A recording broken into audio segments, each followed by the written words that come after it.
Ibu Suri terlihat takut dan juga cemas. Ia sedang berkonsultasi dengan seorang pria buta yang tampaknya adalah dukun pribadi dan orang kepercayaannya. Mereka membahas kejadian di kamar pangeran yang mengingatkan Ibu Suri pada kejadian mencekam 13 tahun yang lalu. Entah kejadian apa. Dan saat tersadar, Yori kini sudah berada di istana kerajaan, sedangkan Yungap masih belum sadarkan diri. Yori pun sungguh sedih karena pria di hadapannya adalah Yun Gap, tapi di dalamnya bersemayam Gang Chori. Tak lama raja datang dan terkejut dengan kondisinya Yun Gap. Raja lalu memerintahkan untuk mencari dalangnya. Dan raja juga keheranan kenapa Yun Gap malah membawa seorang gadis perajin kacamata ke hadapannya. Sedangkan si pelaku terkejut karena Yun Gap masih dinyatakan hidup dan kini sudah ada di istana. Pokoknya mereka harus melenyapkan Yun Gap secepatnya. Dan perintah pun langsung dilaksanakan. Namun anehnya Yun Gap yang tubuhnya lemah itu begitu mahir menangkisnya sampai orang yang menyerangnya itu terpental. Padahal Yun Gapnya malah terlihat santai. Pria itu pun segera kabur.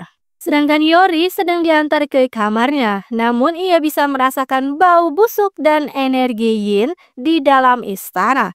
Lalu tak lama ia mendengar suara Yungap memanggil dan meminta pertolongan pada dirinya. 저기다 열이야. 날 구해다오. Yori yakin roh Yungap ada di istana. Ia terus mengikuti suara Yungap dan sampailah di sebuah sumur. Baru saja akan menolong, ternyata itu adalah Miss Kay, penghuni sumur tua. Yori terus ditenggelamkan oleh si hantu itu. Sedangkan di tempat lain, semua orang terkejut karena tiba-tiba Yungap siuman. Namun ia bertingkah aneh hanya karena semangkuk bubur saja. Ternyata Gang Chori yang di tubuhnya Yungap lupa jika manusia itu punya panca indera.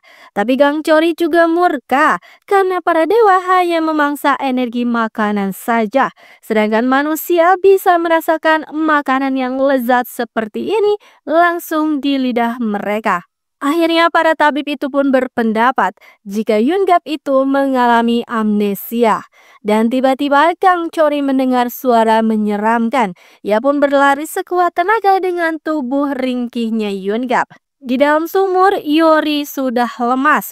Untungnya tak lama Gang Chori datang dan melawan si hantu sumur dengan tubuhnya yang tiba-tiba bersinar hingga si hantu ketakutan.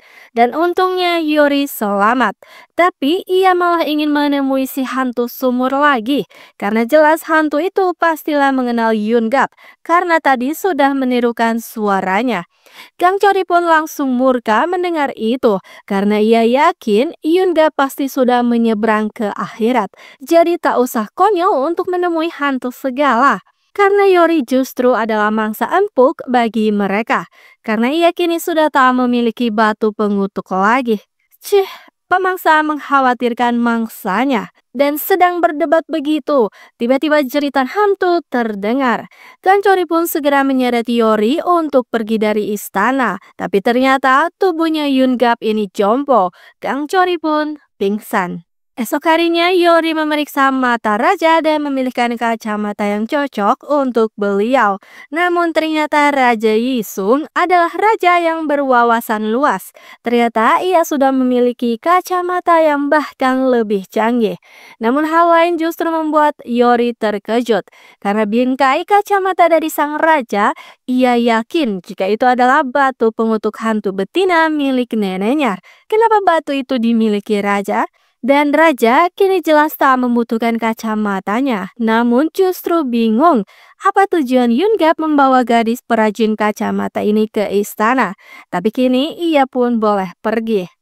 Namun Yori tak bisa pergi dari istana begitu saja. Jadi ia membutuhkan alasan untuk bisa datang terus ke istana. Jadi dengan sedikit pemaksaan, ia ingin membuatkan lensa kacamata berwarna untuk sang raja. Dan strategi pun berhasil. Yori diizinkan untuk tinggal beberapa hari di istana. Namun ia tetap kebingungan kenapa Yungap membawanya ke istana. Ketika Yori jalan-jalan menelusuri istana, hampir saja ia diadili karena sudah tak memberi hormat kepada ratu. Namun saat diberitahu jika ia adalah orang bawaannya Yunggap, Yori pun dibiarkan. Tapi tadi ia yakin jika dari aura sang ratu, ia bisa mencium aroma arwah pendendam. Yunggap kini sudah dipindahkan ke klinik nasional, tapi ternyata ia banyak tingkah. Gang Chori terus saja mencoba untuk melompat dari atap, lompat ke kobaran api dan hal gila lainnya. Yori yang mendengar kabar itu pun segera mencari Yunggap. Dan ternyata di klinik, Yori malah bertemu dengan ibunya Yunggap yang tak percaya dengan kelakuan anaknya yang alim itu. Tak mungkinlah Yunggap bertingkah begitu. Dan ternyata Gang Chori benar-benar menggila. Kini ia makan dengan lahap dan juga miras hingga mabuk. Benar-benar menikmati panca indera seorang manusia. Lalu datanglah Yori dan ibunya yang langsung menjewer Yunggap si abal-abal ini. Gang Chori pun bersiap memberi pelajaran pada wanita di hadapannya. Tapi gagal karena wanita itu langsung memeluk dan menangis di pelukannya Yunggap. Yunggap segera dibawa pulang ke rumah dan langsung tepar karena mabuk berat. Sedangkan ibunya melihat Yori yang sehat jadi teringat kenangan dulu, di mana nenek Yori alias Shaman Agung mengatakan jika Yunggap berusia pendek. Jadi nenek memintanya untuk membuat persembahan dan didoakanlah Yunggap untuk panjang umur. Maka dari itu, ibu bersyukur karena Yunggap masih hidup pasti karena tadi bersama dengan Yori. Mendengar hal itu, Yori pun sungguh merasa bersalah. Jadi kini ia membuat persembahan untuk arwahnya Yunggap. Dan ia yakin Yunggap masih ada di dunia karena belum 49 hari. Teringat kejadian dulu di mana Yori sedang diserang oleh warga karena sudah membawa kesengsaraan di desa mereka dengan membawa Gang Chori. Tapi Yunggap datang membela. Toh sebelum ada Gang Chori, desa mereka memang sudah sengsara. Yunggap yang tak tega akhirnya mengajak Yori untuk ikut pergi dari desa toksik ini bersama ibunya. Tapi Yori menolak karena ia takut menjadi balak lagi bagi Yunggap. Lamunan Yori buyar karena tak lama Gang Chori datang. Katanya ia juga tak menemukan roh Yunggap dimanapun.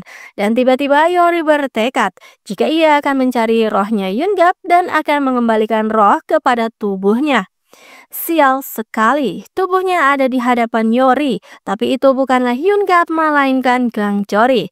Jadi selama Gang Chori ada di tubuhnya Yunggap, Yori melarangnya untuk bertingkah konyol lagi.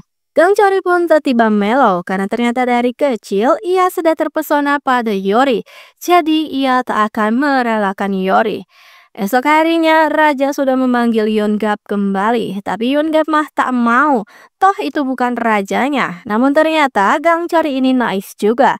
Hanya karena Yori mengatakan jika ia akan mencari tahu sendiri alasan Yunggap membawanya ke istana. Gang Chori akhirnya bersedia untuk ikut. Mesti banyak tingkah, belibet dengan pakaiannya sendiri.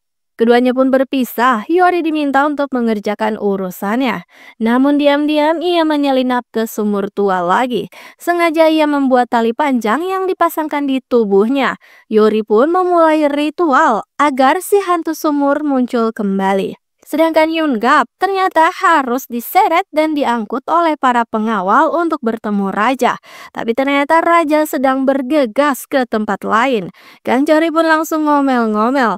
Lalu ia pun segera mencari Yori. Tapi Yori tak ditemukan dimanapun hingga ia mendengar suara ritual dari kejauhan.